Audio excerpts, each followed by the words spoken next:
Bon, bonjour à tous, j'espère que vous allez bien, que tout le monde est en forme. Vous êtes les courageux de ce mercredi. Beaucoup sont encore un peu en vacances, donc ce cours-là, cette présentation-là, elle sera enregistrée et vous pourrez la réécouter dans un second temps et c'est un peu l'idée. Donc là, aujourd'hui, vous serez une petite dizaine à participer. Donc au contraire, ça va être bien pour poser toutes vos questions et de pouvoir avancer en toute intimité. Donc Stella, c'est une des personnes qui va bien s'occuper de vous cette année dans ce qui va être dans le tutorat. Je vous rappelle que le 25 vous avez un stage en présentiel. On va vous donner les matières, les heures exactes pour que vous soyez tout bon. Mais du coup, ça commencera le 25. Et ça sera bon, ok? Donc, Stella, c'est à toi d'assurer. Alors, juste, je vais te mettre animateur, Stella.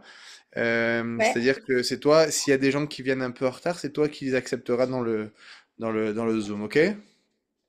Ok, je les accepte comment? Dans les participants, En je fait, vais... tu vas voir tu vas voir dans les participants, tu vas voir des gens qui vont rentrer en salle d'attente et il faudra juste admettre, tout simplement. Ok, Juste regarde la feuille à participants régulièrement et voilà. Ok? Allez, bon allez. courage et participez tous bien, c'est important, c'est les premiers éléments de l'année, c'est important de bien participer à tout. Allez, bon courage à tous. Ok, donc du coup, bonjour à tous. Je sais pas, je crois qu'on est 8. Vous m'entendez bien? Je sais... Est-ce que vous pouvez me Oui, répondre, on s'il vous t'entend très bien, on t'entend plaît? très bien. Ok, nickel. Ok, donc aujourd'hui, on va voir le cours sur l'ostéologie du bassin. Alors en premier lieu, je souhaitais vous faire une première présentation, on va dire, de toutes les matières que vous allez avoir dans le programme d'anatomie du petit bassin pour le concours de la LAS 2. Donc, il y a plusieurs chapitres à voir. Donc, tout d'abord, il y aura l'ostéologie du bassin qu'on va faire aujourd'hui. Donc, on va faire vraiment une idée, genre vraiment, comment je pourrais dire ça, grosso modo, de tout ce qu'il va y avoir dans le cours. On va rentrer dans les détails, mais après, vous aurez le temps au second semestre, surtout de bien approfondir le cours et de bien l'apprendre parce que c'est la base, on va dire, de l'anatomie petit bassin. Et ces notions-là, vous allez aussi les retrouver, on va dire, dans d'autres cours d'anatomie petit bassin. Donc, premier cours, donc je vous le présente pas parce qu'on va le faire maintenant. Donc, comme je vous l'ai dit, il posera les bases. Ensuite, il y a l'appareil génital féminin. Alors, ce cours, pour moi en tout cas, il était très dense. Il fait à peu près, enfin, moi j'ai les cours de Medibox, mais il fait à peu près 24 pages. Il est conséquent, il y a beaucoup d'informations. Juste au niveau méthodo, rapidos, il était, enfin, pour moi, je trouvais ça intéressant de le couper en deux pendant l'apprentissage, les révisions, puisque honnêtement, vous verrez quand vous le ferez. Le cours, comment je pourrais dire ça? Il est, euh, en fait, il est divisé en deux grosses parties. Et une fois que vous allez voir la première partie, vous verrez que votre cerveau sera approximativement, on va dire, saturé. Et du coup, il faudra le revoir, par exemple, l'après-midi, si vous voyez la première partie le matin, pour pouvoir après le continuer et pas bâcler des choses, puisque votre cerveau, comme je vous l'ai dit, sera un peu saturé. Ensuite, troisième cours, ce sera la vessie et le rectum. Donc, c'est cours, franchement, honnêtement, très facile. Cours. Il y a quand même des informations, mais c'est pas le cours que j'estime être le plus dense. Donc il est divisé en deux, donc une partie sur la vessie, une partie sur le rectum. Leur structure est un peu les mêmes, donc ce sera facile au niveau de l'apprentissage, surtout si vous avez une mémoire visuelle. Ensuite, au niveau de sein et glande mammaire, alors lui aussi, pareil que vessie et rectum, franchement, on va dire que c'est approximativement pareil en termes de densité de cours. Il a beaucoup d'informations, il est très important. Je ne vais pas dire qu'il tombe souvent au concours, mais en tout cas, dans les annales des années précédentes et dans mon année à moi, il est tombé, donc cette année, là, enfin, l'année qui vient de s'écouler. Donc c'est très important de le connaître. Bon, comme tous les cours, aucune abstraction, on fait aucune abstraction, on apprend tout par cœur, mais c'est important quand même de le rappeler. Alors ensuite, là, on arrive dans un cours qui fait un peu peur quand vous allez le voir la première fois. Honnêtement, moi aussi, il m'a fait flipper. C'est appareil génital et développement de la tératogénèse. Donc, c'est vraiment une approche, on va dire, embryologique du développement de l'appareil génital masculin et féminin. Donc, du début du développement de l'embryon jusqu'à sa croissance intra-utérine, d'ailleurs, enfin, dans le ventre. Et c'est il y a beaucoup de notions d'embryologie, beaucoup de détails. Lui aussi, il faudra prendre le temps de bien le voir, de bien le décortiquer, voire même faire des schémas, faire des petites listes. Enfin, ça dépend aussi de votre méthode de travail, mais très dense et très... Enfin, je dirais pas très compliqué parce qu'il faut pas non plus trop abuser, mais il est quand même assez compliqué.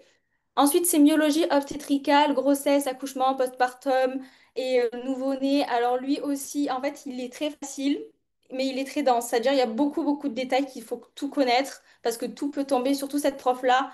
Enfin, de ce que j'ai compris par rapport à mes années de concours et aux des années précédentes, elle peut faire tomber tout et n'importe quoi dans les détails, donc pas d'abstraction. Vous verrez quand ensemble, vous le ferez avec un autre tuteur et quand vous le ferez aussi tout seul. C'est vraiment des listes et en fait, elle détaille tout et il faut connaître. Mais en vrai, ça va, c'est cool parce que comment je pourrais dire, ça explique l'accompagnement de la femme pendant la grossesse, comment ça se passe au niveau de l'aspect clinique, au niveau du bébé, quand il naît, qu'est-ce qu'il faut faire. Enfin, c'est très intéressant. Et ensuite, les derniers cours, ça va être un peu, on va dire, le module kiné, qui vont rassembler tout ce qui va être développement de la croissance en général, développement du rachis et développement des membres inférieurs. Alors, juste petite question, est-ce que vous m'entendez bien? Parce qu'il vient de me dire que j'ai une mauvaise connexion. Est-ce que je bug pas? Est-ce que quelqu'un peut me répondre ou dans le chat si vous voulez? Attendez, je regarde. Ah, ok, ça va nickel, merci. Et je crois qu'il y a quelqu'un dans la salle d'attente. 2 petites secondes parce que je ne sais pas trop gérer Zoom. J'essaie de l'accepter, mais je sais pas comment on fait. Ah voilà, c'est bon. Juste en attente. Voilà, c'est bon, elle est arrivée. Ok, super. Du coup, pour finir et pour celle qui vient d'arriver, j'étais juste en train d'expliquer comment se décortiquer, on va dire un peu les cours de l'anatomie petit bassin. J'expliquais un peu leurs difficultés et peut-être quelle méthode aborder par rapport aux cours. Et donc, j'en étais aux 3 derniers cours qui sont donc du module kiné. Et donc, comme j'ai dit, ça va vraiment être centré sur la croissance au niveau du développement de la croissance en général, au niveau de la croissance des membres inférieurs, donc les jambes, grosso modo, et la croissance et développement au niveau du rachis. Donc là, vous verrez un petit peu de pathologie, comme par exemple la kyphose ou la scoliose. Donc aussi, c'est très intéressant. Donc, est-ce que sur le programme, sur la méthode, vous avez une petite question, des petites questions à me demander ou on peut enchaîner sur le cours? Dites-moi, n'hésitez pas à mettre votre micro si vous voulez parler directement, c'est plus cool. Moi, j'ai juste une question. Ouais, dis-moi. Je voulais savoir si on pouvait prendre nos cours de passe, si c'était la même chose, si on pouvait réviser sur nos cours de passe ou il y avait des changements en LAS. Alors, honnêtement, pour moi, enfin, après, j'ai pas fait passe. Moi, j'ai fait LAS 1, LAS 2, donc, pour être honnête avec vous. Mais après, j'ai des copines qui ont fait passe. Elle préférait se baser, elle, sur les cours directement de l'AS parce qu'ils sont beaucoup moins denses, beaucoup moins détaillés et c'est plus agréable à lire. Parce que, par exemple, un cours, par exemple, de l'ostéologie du crâne qu'on fera demain, par exemple, nous, il fait genre à peu près une quinzaine de pages et vous, en passe, il faisait genre peut-être une 25 pages. Donc, c'est différent. Et la LAS 2, il faut savoir que c'est un peu moins détaillé l'anatomie, donc c'est un peu plus facile à digérer, c'est plus cool. Donc, du coup, Ok. je sais pas si je réponds à ta question. Oui, Dis-moi. oui, c'est ça. Mais j'avais juste une autre question, désolée, pour les cours en général. Est-ce que enfin, vous allez nous donner les cours ou est-ce qu'il faudrait prendre Medibox ou... Alors ça, honnêtement, je ne sais pas au niveau logistique, c'est Dan qui gère, mais il me semble qu'il vous a envoyé les cours Ok. du TAP dans le groupe. Ouais, ouais, Donc, en ouais. vrai, vous pouvez totalement vous baser sur ça. Après, libre à vous de prendre, je ne sais pas s'il a la plateforme Medibox en collaboration, j'en ai aucune idée. Mais en tout cas, sinon, vous pouvez prendre le TAM, ça coûte genre 20 balles. Et vous le prenez Ok. à l'année, c'est très bien le TAM, franchement, très sympa. Ça va, Voilà, merci beaucoup. de rien, avec plaisir. Donc, du coup, voilà pour le programme de votre année de l'AS2 au niveau de l'anatomie petit bassin. Donc, du coup, on va commencer avec l'ostéologie donc, du bassin.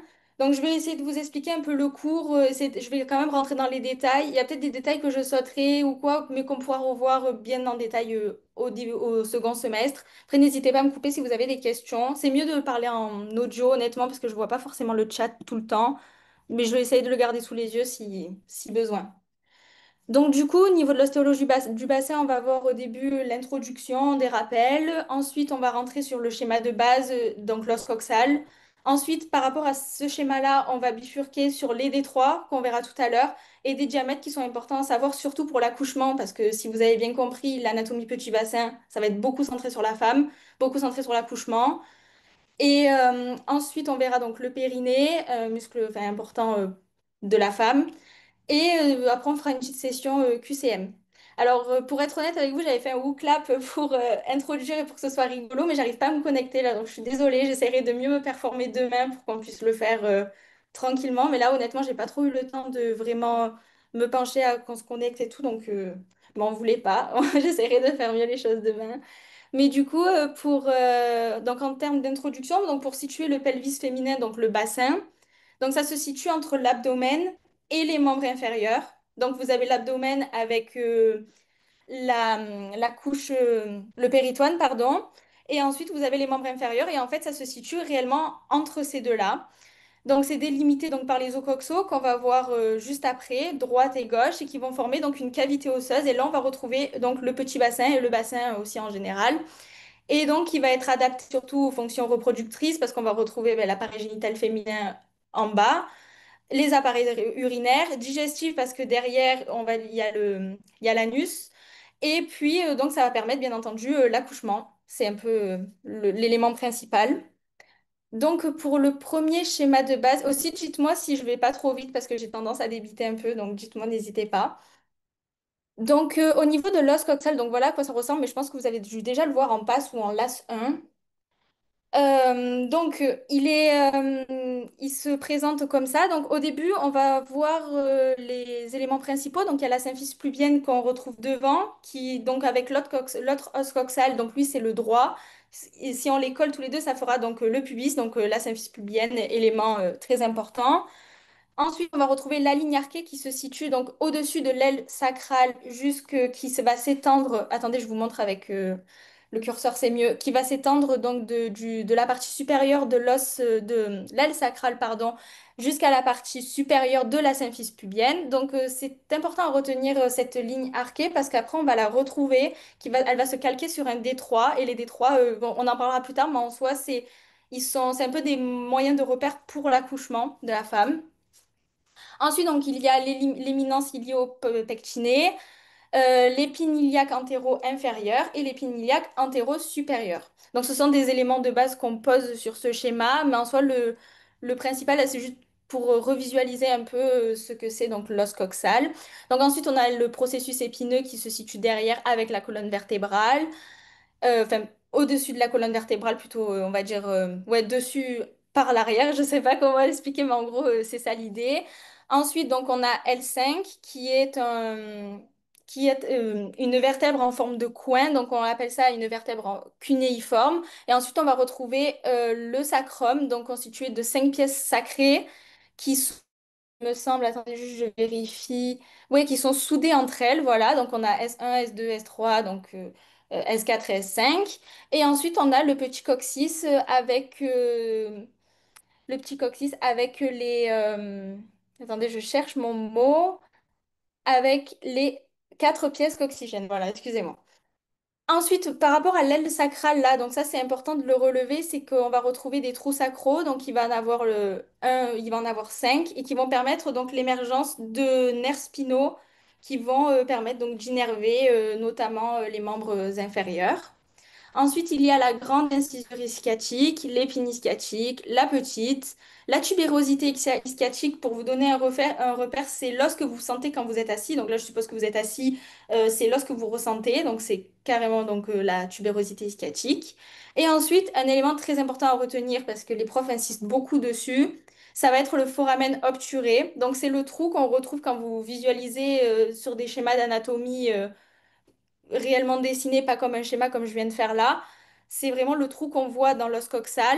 Et donc, il y a un dysmorphisme sexuel qui va être relevé. Donc, chez la femme, il va être triangulaire et large. En soi, c'est pas forcément un moyen de distinction au niveau de l'accouchement, c'est vraiment juste comment je pourrais dire ça, entre l'homme et la femme. Et donc pour l'homme, donc il va être ovale et étroit. Donc il est important de retenir donc dysmorphisme sexuel chez la femme triangulaire et large. En l'occurrence là, il est triangulaire et large parce qu'on étudie principalement la femme. Et chez l'homme, il va être ovale et étroit. Donc ensuite là, on voit pas bien mon diaporama. Ah voilà, c'est mieux. Donc ensuite au niveau des détroits. Donc, les détroits, en fait, ça va permettre tout d'abord de distinguer ce qu'est le grand bassin du petit bassin. Et aussi, donc, comme je vous l'ai dit tout à l'heure, ça va être un moyen pour déterminer, on va dire, les étapes de l'accouchement, donc quand la femme est en travail. Donc, si vous vous souvenez, ici, sur la ligne arquée qu'on voyait tout à l'heure, il y a le détroit supérieur qui va être superposé, on va dire, fictivement à cette ligne arquée. Et donc, il a les mêmes repères atomiques que la ligne arquée, donc c'est-à-dire la partie supérieure de l'aile sacrale et la partie supérieure de la symphyse pubienne. Donc, c'est important de retenir ces limites anatomiques et vous verrez quand vous écouterez les vidéos du prof qui fait ce cours, il insistera sur l'idée qu'il faut vraiment retenir parfaitement, enfin oui, par cœur, les limites anatomiques. Donc ensuite, le prof, il va énoncer aussi qu'il y a un angle de 60 degrés entre la symphyse pubienne et cette ligne arquée, donc le détroit supérieur. Dans ce détroit supérieur, donc on va dire qu'il est oblique en bas et en avant. Donc j'essaie de vous montrer avec la main oblique en bas et en avant. Dites-moi si vous avez des problèmes au niveau des situations, on va dire, pour que si vous voulez que je vous fasse un rappel ou quoi, si vous n'avez pas compris, que je le redise. Euh, tac, je vérifie si j'ai pas eu de commentaires. Non, ça va. Ok. Et donc, ce premier détroit supérieur va être donc la limite entre le grand bassin et le petit bassin. Donc, à partir de ce moment-là, si admettons on a une patiente, on va penser à l'idée que entre donc la partie supérieure de l'aile sacrale et la partie supérieure de la symphyse pubienne, à partir de ce moment-là, on bascule dans le petit bassin, en gros. Ensuite, on va aussi pouvoir parler de segments de tore, c'est-à-dire ça, on va plutôt le mettre en lien avec l'accouchement. Lorsque le mobile fœtal, donc le fœtus, notamment la tête, va s'engager dans ce détroit, donc va passer du bassin supérieur au bassin inférieur, pardon, du grand bassin au petit bassin, on va dire que l'accouchement, il est engagé. Et ce mot est important à retenir puisque c'est un peu la base de l'accouchement et vous le reverrez d'ailleurs, ces détails avec ces détroits, vous allez les revoir dans la sémiologie obstétricale, donc le cours que je vous ai parlé tout à l'heure, je ne saurais plus vous dire le combien c'est, si vous voulez, je vous le dis. C'est le, c'est le cours un 2 3 4 5 6 c'est le cours 6 voilà. Et donc voilà pour le détroit supérieur. En ce qui concerne le détroit moyen, alors là, il va avoir la nécessité de placer, de mettre en place par rapport à cette enfin, demi-os coxale, deux ligaments. Donc on a d'abord le ligament sacro-épineux qui va venir se fixer entre donc le sacrum et l'épine sciatique. Donc ici, pardon, je vous montre, entre donc c'est celui en vert. Donc ici, il va venir se fixer entre l'aile sacrale et le sacrum et venir se rabattre, on va dire, vers l'épine ischiatique. Et donc c'est un point repère puisque le détroit moyen, il va passer donc entre guillemets au-dessus dans sa partie supérieure donc du ligament sacro-épineux pour venir se joindre aux deux tiers supérieurs et au tiers inférieur de la symphyse pubienne. Je vais vous refaire le récap de ça. Juste, j'ai oublié aussi de vous dire que donc il y a aussi l'autre ligament, c'est le ligament sacro-tubéral. Et celui-là aussi est très important. Il va venir se fixer, on va dire. Attendez, pour pas vous dire de bêtises, je vérifie. Non, je l'ai pas noté ça. Il va venir se fixer. J'arrive plus juste à visualiser. Je regarde. Et désolée, juste si je suis un peu. C'est mon premier cours, donc j'essaye de faire au mieux. Mais donc, oui, le sacro-tubéral, voilà, c'est un ligament donc, qui va être très étendu et qui va donc voilà, se fixer à la face latérale du sacrum, donc ici, face latérale, jusqu'à, on va dire, la tubérosité ischiatique, donc sacro, sacrum, tubéral. En fait, on l'entend, en fait, si vous voulez, comme moyen mémotechnique pour les retenir, parce que moi, je les confondais tout le temps. L'année dernière, ça me saoulait. À chaque fois, je me faisais avoir par des pièges stupides. Pensez au mot genre ligament sacro-épineux, donc là sacrum, épineux, épine sciatique. Et là, ligament sacro, donc toujours sacrum, et tubéral parce qu'il y a la tubérosité sciatique ici. Donc dites-moi si c'est clair ou pas, mais moi je pense que c'était le meilleur moyen de me le rappeler. Au début, j'essayais de me le revisualiser et après ça venait automatiquement. Donc si vous venez à le confondre, ne paniquez pas au début, ça viendra après pour la suite. Et donc pour les limites anatomiques du détroit moyen, donc pour y revenir rapidos, ça passe donc sur le sacro-épineux. Et ça va venir, ça passe au-dessus donc, du sacro-épineux et ça va venir se lier donc aux deux tiers supérieur de la symphyse pubienne et au tiers inférieur. Donc, je ne sais pas si c'est clair ça au niveau des tiers, un tiers. Bon, en général, c'est logique, mais dites-moi si vous avez un petit problème sur ça ou quoi, que je vous explique. Mais normalement, ça devrait aller. Bon, il n'y a pas de manifestation, donc je pense que ça devrait aller. Donc, et voilà, donc là, comme je l'ai écrit dans le commentaire, donc c'est le D3 moyen, il va passer sur le bord supérieur, comme je vous le disais, du sacro-épineux. Voilà. Donc, c'est un petit repère. Ensuite, et enfin, on a le D3 inférieur. Alors, attendez, juste 2 secondes, je vais fermer ma porte parce que... 2 petites secondes, j'arrive. Non, c'est bon, excusez-moi, parce que j'ai mes chiens, ils font un peu carnage, pardon. Donc du coup, enfin, donc le détroit inférieur, lui aussi va être important et va être d'ailleurs aussi principal, on va dire. C'est qu'il va donc s'étendre de l'apex, donc de la pointe ici du coccyx, jusqu'à la partie inférieure de la symphyse pubienne. Donc en général, les limites anatomiques de celui-là sont faciles puisque c'est partie inférieure, donc l'apex du coccyx, et la partie inférieure de la symphyse pubienne. Et donc il va passer aussi, comme vous pouvez le voir, après en partie supérieure du ligament sacrotubéral. En ce qui concerne l'accouchement, donc lui, ça va être un détroit de dégagement. Donc c'est à partir du moment où la tête du fœtus va sortir en fait du corps de la femme pour pouvoir venir au monde. Et il faut bien faire la distinction entre détroit supérieur, détroit donc d'engagement, donc c'est que la présentation du fœtus est engagée, et le détroit inférieur, détroit de dégagement, où le fœtus va donc s'extraire pour venir au monde. Donc, est-ce que c'est clair les détroits, ou est-ce que vous voulez que je refasse un point, ou si vous n'avez pas compris quelque chose, dites-moi au moins en chat ou quoi pour que je puisse savoir si je peux continuer. Ok, nickel, merci. Ensuite, là, on va passer au diamètre du bassin qui sont aussi importants pour situer un peu l'accouchement, situer aussi les détroits puisqu'ils sont fortement en lien. Donc, on va retrouver différents diamètres. Donc, tout d'abord, le plus important diamètre, on va dire, ça va être le diamètre prémonto-rétropubien. Donc, celui-là, il est important puisque il va délimiter le détroit supérieur. Donc, par rapport à là, on essaie de pardon, ici, on essaie de visualiser par rapport à celui-là. Donc, il se situe ici, le prémonto-rétropubien. Et en termes de limites anatomiques, on les verra après, je les ai mises en dessous pour pas trop vous donner de détails à la fois. Ensuite, on a le diamètre biépineux. Alors, celui-là, il est facile, c'est entre les deux épines ischiatiques. Voilà, on le retrouve ici. Ensuite, on a le diamètre bitubéral également, il est facile puisqu'on va le retrouver entre les deux tubérosités ischiatiques. Et enfin, le diamètre sacropubien, lui, comment je pourrais dire ça?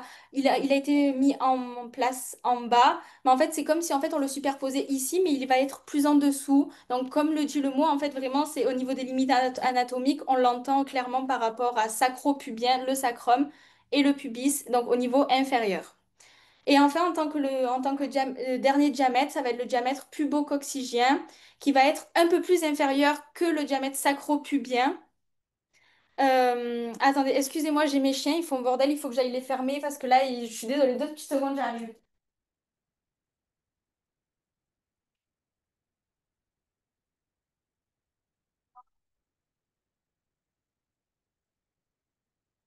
Désolée, vraiment, excusez-moi, je suis là, je suis vraiment désolée, les chiens, ils me font carnage à la maison, j'arrivais pas à les gérer, mais c'est bon, on va les gérer pour moi. Donc je disais, par rapport au diamètre sacropubien, donc il va vraiment se situer au niveau, non pardon, le pubococcygien va vraiment se situer en inférieur du sacropubien, et comme je vous le disais, on l'entend par l'idée qu'il est inférieur, puisque ça va vraiment être au niveau du pubis et du coccyx. Et puisque le sacrum est supérieur, on va dire, au coccyx, on imagine qu'il est plus inférieur, mais en soi, il a un peu les mêmes délimitations. Ensuite, donc, pour récapituler tous les points importants, d'abord, on va revoir vite fait les ligaments parce que c'est très important, c'est un peu les points principaux du cours. Donc, on a le sacrotubéral, comme j'ai dit, qui était très étendu sur la partie latérale du sacrum et qui va donc venir rejoindre la région de la tubérosité ischiatique pour vous le remontrer. Voilà, il est là très étendu. Il va venir rejoindre la région de la tubérosité ischiatique. Et remonter par l'avant par un petit contingent intérieur. Bon, là, honnêtement, c'est moi qui fais le schéma, donc on le voit pas très bien, mais en soi, l'idée, c'est que là, c'est le petit contingent intérieur qui va un poil remonter. Voilà. Ensuite, on a aussi le sacro-épineux. Donc, pour faire vite fait un point, il va croiser donc en dedans le sacro-tubéral. Donc, ici, il va le croiser en dedans. C'est-à-dire, imaginez-vous que là, c'est donc le l'os coxal droit. Attendez, je vais essayer de vous montrer. Là, imaginez que c'est l'os coxal droit. Voilà, on va le mettre comme ça. Et en fait, là, il va venir le croiser donc en dedans. Et en fait, là, si vous voulez, il y a l'autre os coxal qui vont se rejoindre. Il va venir croiser en dedans. Donc, faut pas confondre avec en dehors. Si on vous mettra ça un jour en QCM, ne tombez pas dans le piège, s'il vous plaît. Et ensuite, donc, il va s'étendre des deux dernières pièces sacrées et du coccyx vers l'épine ischiatique. Donc, voilà, les deux dernières pièces sacrées vers, pardon, les deux dernières pièces sacrées, vers l'épine, non, attendez, qu'est-ce que je vous dis? Oui, vers l'épine ischiatique, voilà. Ensuite, pour les D3, donc dernier petit récap, D3 supérieur, donc il va être placé sur la ligne arquée, donc la ligne terminale, c'est ce que j'insiste depuis tout à l'heure à vous dire, D3 supérieur, ligne arquée, et même limite anatomique, donc comme ça, vous l'avez retenu, j'espère. Ensuite, déterminé donc par le bord supérieur de l'aile droite du sacrum, donc voilà, donc bord supérieur, et jusqu'à le bord supérieur de la symphyse pubienne. Tac, tac, tac, voilà, j'ai rien oublié pour le D3 supérieur. À propos du D3 moyenne, donc il va définir en arrière par le niveau, il va être défini en arrière par le niveau vertébral S4, S5. Donc ici, S4, S5, niveau en arrière, et va venir rejoindre la symphyse pubienne avec la liaison entre les deux tiers supérieurs et un tiers inférieur. Voilà, il va passer à la hauteur donc, de l'épine ischiatique, comme vous pouvez le voir aussi. Il passe à la hauteur, donc on va dire à peu près les mêmes repères anatomiques aussi que le sacro-épineux. Il passe par l'épine ischiatique et va rejoindre donc la symphyse pubienne à sa jointure, comme je vous l'ai dit, deux tiers supérieurs et un tiers inférieur.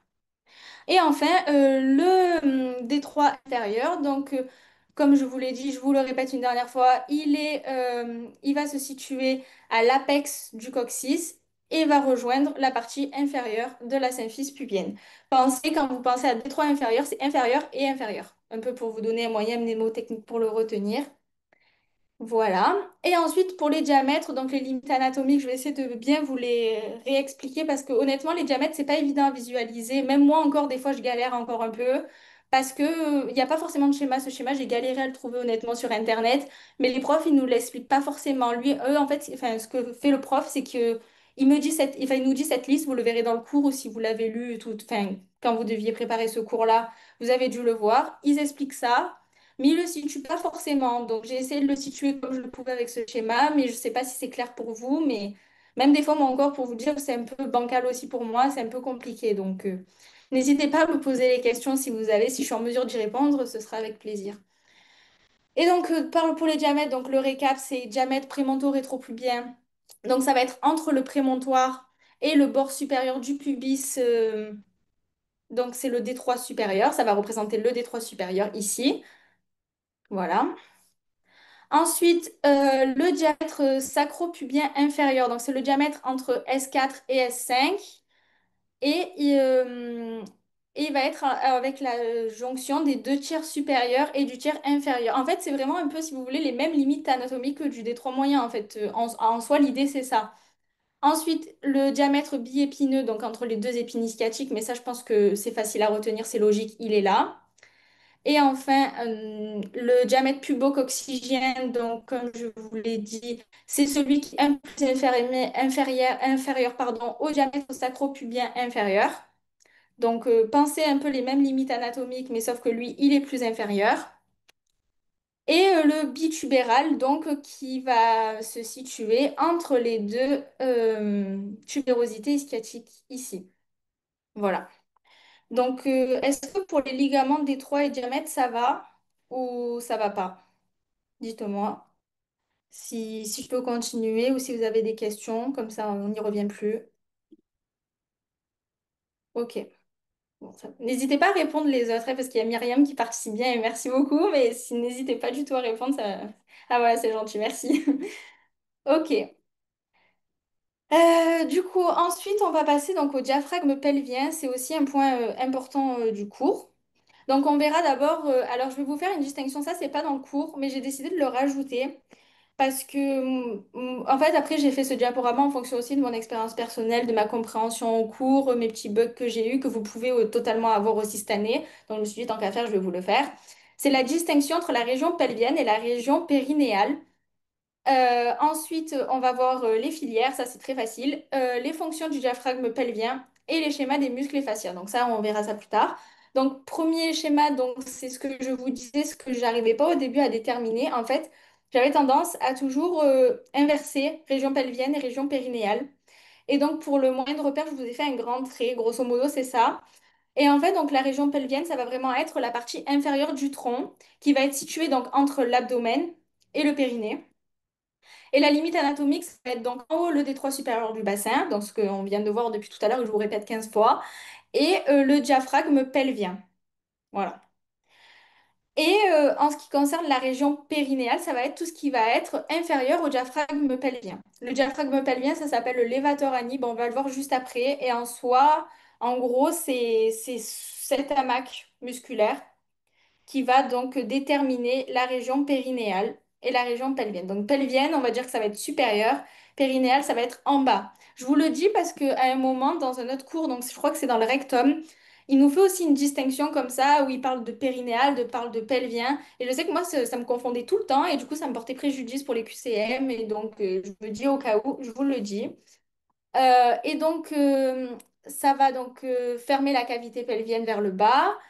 Euh, donc les limites anatomiques, ça va être donc en haut donc le diaphragme pelvien, en bas la peau périnéale, en avant la symphyse pubienne et en arrière le coccyx. En gros, c'est ça l'idée. Donc en ce qui concerne maintenant les filières.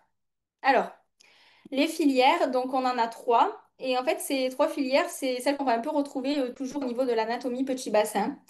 Donc, logiquement, la filière antérieure urinaire, c'est tout ce qui va comprendre la vessie, le col de la vessie et l'urètre qu'on retrouve en bas. Ne confondez pas urètre et urétère. Là, on parle vraiment de l'urètre qui va être dirigé, bon, ça je vous le dis, mais c'est important aussi de le savoir, en bas et en avant. L'urètre, un peu en gros situé comme ça.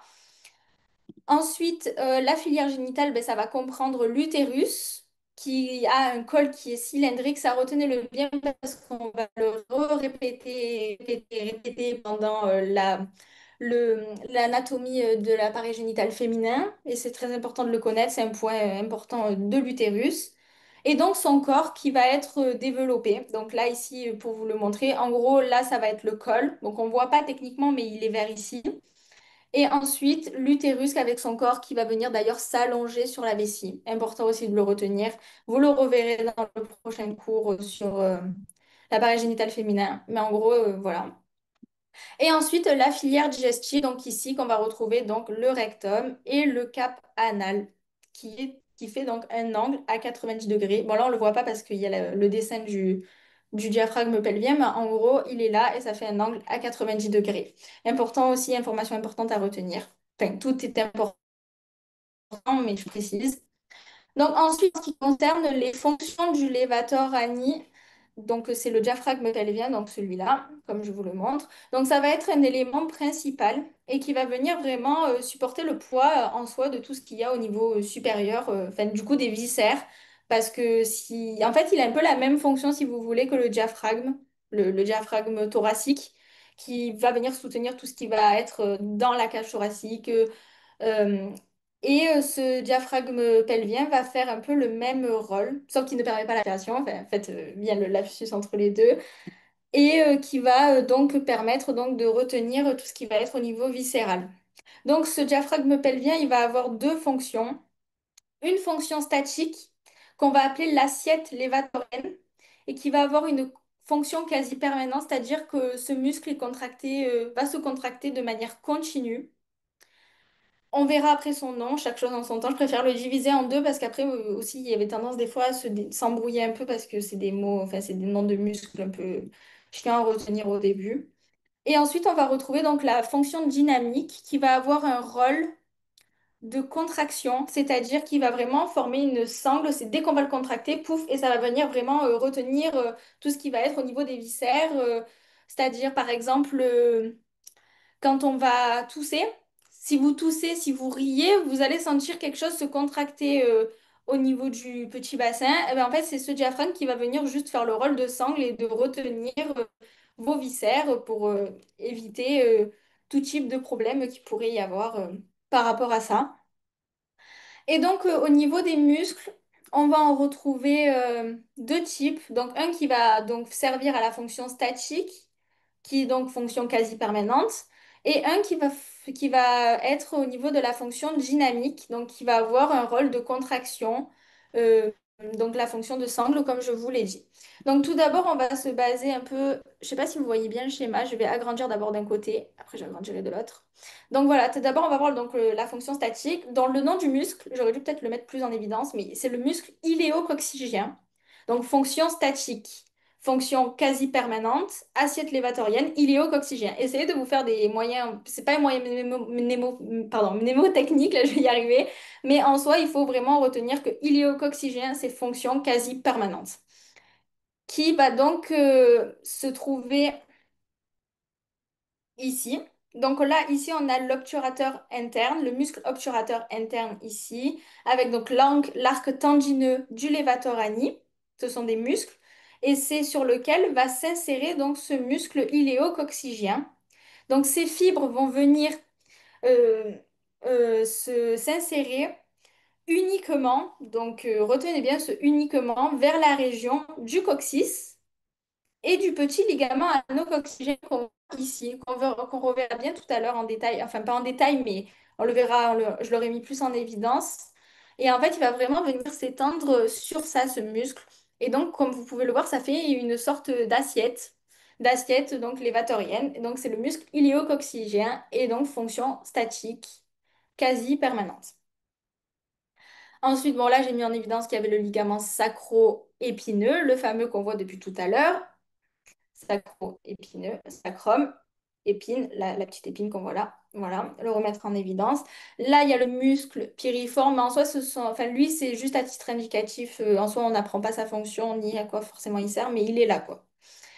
Ensuite, cette fois-ci, on va voir aussi maintenant du côté dynamique.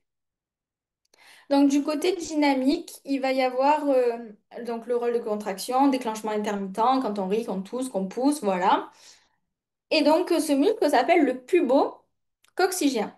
Et donc, lui, il va venir s'étendre avec plusieurs faisceaux qui sont à retenir, bien entendu. Donc, le premier faisceau qu'on va voir, vous allez voir, c'est facile en soi parce que les mots qui représentent ces faisceaux représentent les dispositions et les situations anatomiques.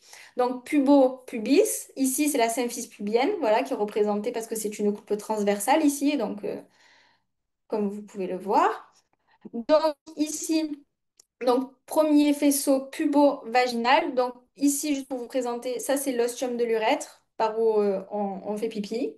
Ici, c'est le vagin. Et ici, c'est l'anus. Là, c'est le sacrum, les épines ischiatiques et, et autour, les os coxaux. Donc, on a le pubo-vaginal qui va venir s'insérer sur la paroi latérale du vagin. Ensuite, donc, on va a un autre faisceau ici qui va être le pubo-périnéal, où va se situer, entre guillemets, le périnée.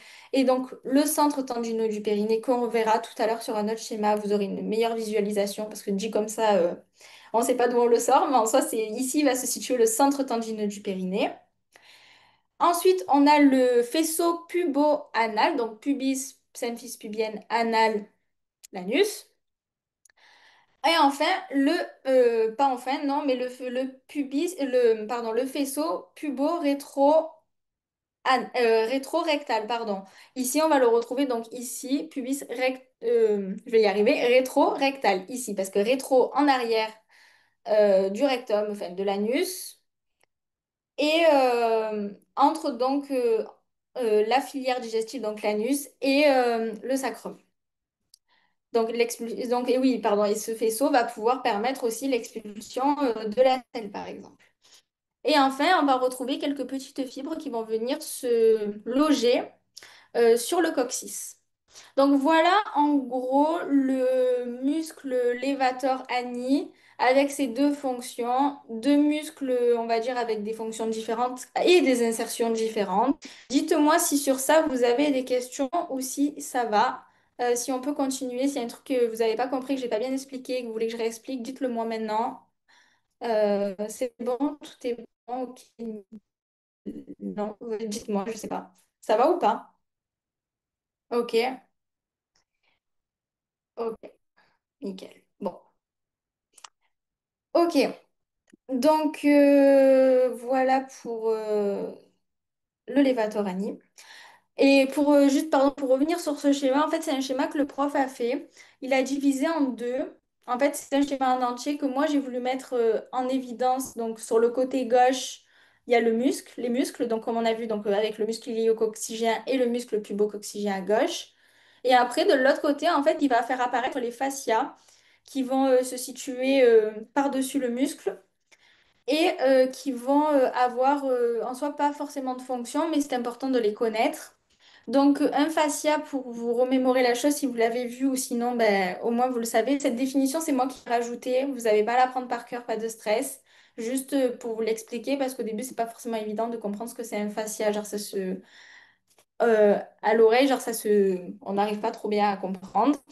Donc, le fascia pelvien est donc un tissu conjonctif fibroélastique qui va donc tapisser la paroi interne de la cavité pelvienne et qui va donc entourer les organes pelviens. C'est un peu une sorte de protection. C'est comme si je vous disais, ne le pensez pas comme ça, mais c'est vraiment pour vous donner une idée. Le péritoine qui va...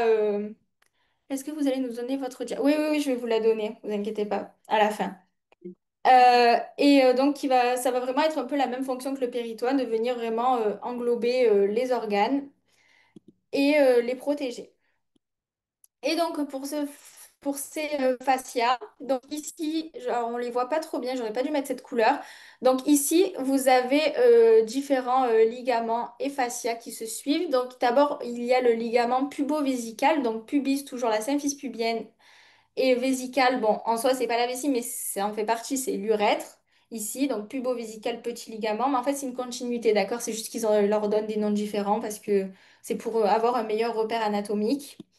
Ensuite, on va avoir donc le fascia vaginal, donc qui va venir ici tapisser la paroi latérale du vagin, qui va venir après tapisser donc l'anus, donc le rectum. Et ensuite, ici, on va retrouver, si vous vous souvenez bien, je le disais tout à l'heure, le ligament anococcygien. Ici qu'on retrouve là que je vous ai dit tout à l'heure, qui n'était pas forcément bien en évidence. Ici, là, j'ai essayé de le mettre un peu plus en évidence. Et donc, au niveau de ces fascias, donc on va retrouver ici le ATLA, donc ça va être l'arc tendineux du levator-ani. Et si vous voulez voir en parallèle, ça va venir, comment on va dire ça, superposer celui-là. Donc, parce que l'arc tendineux du levator-ani, et là, si vous voyez bien, arc tendineux du levator-ani. Voilà, il y a deux côtés qui se superposent. Du coup, imaginez-vous que c'est deux couches différentes. Ensuite, donc, on a ici le fascia, donc le ATFP, donc ce qui va être donc l'arc tendineux du fascia pelvien cette fois-ci, et donc qui va être donc cette petite fibre, enfin un tissu conjonctif, donc le fibroélastique qui va venir donc, comme je vous l'ai dit, en grosso modo protéger les muscles. Ici aussi, pareil, c'est des mêmes fibres qui protègent. Pour vous donner une idée, dans ce fascia, on va avoir des trous. Grosso modo, vraiment, j'essaie de vous la faire courte et on va dire le plus évident possible. On va retrouver des trous et c'est ceux qui sont représentés donc en noir. Et donc ceux-là, donc, ils ne sont pas recouverts de fascia. Donc en soi, c'est pas, on n'a pas trouvé le fascia. En gros, ils sont pas recouverts, mais grosso modo, pour vous donner l'idée, c'est un trou, quoi. C'est un trou et qui va permettre donc de faire communiquer, pardon, je vais y arriver, je suis fatiguée, la cavité pelvienne avec les membres inférieurs. En gros, imaginez-vous que là, on voit la coupe transversale, du coup, ça va être comme ça. Donc, en gros, je me lève, je vous montre. Ça va être coupé ici comme ça, d'accord? Et là, imaginez-vous qu'on voit l'intérieur, mais en forme de plaque. Et en fait, ce fascia, il va vraiment venir tapissé. Et imaginez-vous qu'il y a des endroits, donc dans ce rond, donc ici, là, dans cette tranche que j'ai prise de moi, en gros, il va y avoir des endroits où il va vraiment avoir des orifices, donc pas recouverts de fascia, et qui vont permettre donc de faire communiquer euh, la cavité pelvienne avec les membres inférieurs. En gros, c'est ça l'idée. Et donc, on va en retrouver trois à connaître aussi par cœur. Bon, je vous le dis à chaque fois, je vous le répète, mais peut-être vous venez déjà d'une année de passe ou de là, donc vous savez qu'il faut tout apprendre, mais je préfère le répéter au cas où. Donc, ce sont des. Donc, oui, pardon, ça c'est OK. Et donc, on va en retrouver trois. Donc, il y a d'abord le foramen du canal obturateur qui se trouve ici. Retenez les noms, retenez leur situation en avant, en arrière. Je vais vous montrer après, je vais vous expliquer. Donc, foramen du canal obturateur qui va se retrouver donc en avant. Vous pensez en fait à l'idée qui se retrouve à proximité de l'urètre et à proximité de la symphyse pubienne qui se retrouve donc en avant du corps humain techniquement. Donc pensez à ça, essayez de le situer visuellement comme ça. Je sais que moi ça m'aidait beaucoup. Même si vous n'avez pas forcément de mémoire visuelle, techniquement c'est de la logique. Donc une fois que vous l'avez retenu. Normalement, il n'y a plus de problème. Ensuite, il y a le foramen infrapiriformien et le foramen suprapiriformien. Là, honnêtement, moi au début, je galérais à les retenir. Je vais être honnête, on va être transparent. Je suis étudiante comme vous, j'ai que peut-être un an ou 2 ans de plus que vous, donc je vous explique clairement les choses. Moi au début, j'arrivais pas à le retenir. Je n'y voyais aucune logique entre foramen infra et supra. Très honnêtement, je sais pas si vous la voyez ou pas, mais c'était compliqué de retenir ça. Mais au final, juste vous le retenez par cœur. Voilà, donc après donc le foramen de canal obturateur, on a le infrapiriformien et le suprapiriformien. Voilà. Et donc, si on vous demande en QCM ou quoi, quels sont l'ordre ou enfin, comment sont agencés ces foramen, on dira que le foramen canal obturator se situe en avant, le foramen infrapiriformien médian, mais je vais essayer de vous retrouver le mot parce que là, je n'ai plus le mot exactement en tête pour pas dire de bêtises comme ça, on est carré sur ça. Tac, tac, tac, tac. Foramen, attention, tac, tac, tac. Bon. Je l'ai pas écrit. Bon, c'est pas grave. On va dire en avant, au niveau médian et au niveau, on va dire, postérieur. Oui, c'est ça. Attendez, je vais vérifier comme ça, je vous dis pas de bêtises. Tac, tac, tac. Ça, c'est bon. Là, les canaux obturateurs. Bon, ok. Bon, dans tous les cas, on verra. Non, on fait, bon, c'est bon. Bon, dites-vous que voilà, c'est en avant, au milieu et en arrière. Ensuite, donc, est-ce qu'au niveau des fascias, c'est OK pour vous ou pas? Ça va pas? Les foramen, vous avez un peu compris comment ça marchait, qu'est-ce que c'était? Tout va bien? Dites-moi que je continue. Vraiment, n'hésitez pas si vous avez des questions. Il n'y a pas de questions bêtes. Moi-même, je suis pas, j'ai pas la science infuse. Voilà quoi. Alors, si vous avez besoin de quoi que ce soit, je suis là pour ça, moi. On est là pour s'entraider. Donc, tu peux réexpliquer les fascias, s'il te plaît. Ok, donc les fascias, comme je t'ai dit, enfin comme je vous ai dit tout à l'heure, c'est vraiment, imaginez-le comme une couche qui va venir protéger les organes. En gros, comme je t'ai donné, j'ai fait l'exemple avec le parallèle avec le péritoine qui va venir protéger les viscères, donc le côlon, euh, l'estomac. Donc ça va vraiment venir englober. En fait, c'est un peu la même idée, mais là, comme je l'ai dit tout à l'heure, c'était vraiment, on va dire, une coupe transversale. Et du coup, imagine que c'est comme un drap qui est posé dessus et qui est vraiment, qui va venir donc protéger les organes. Est-ce que tu comprends mieux ou pas?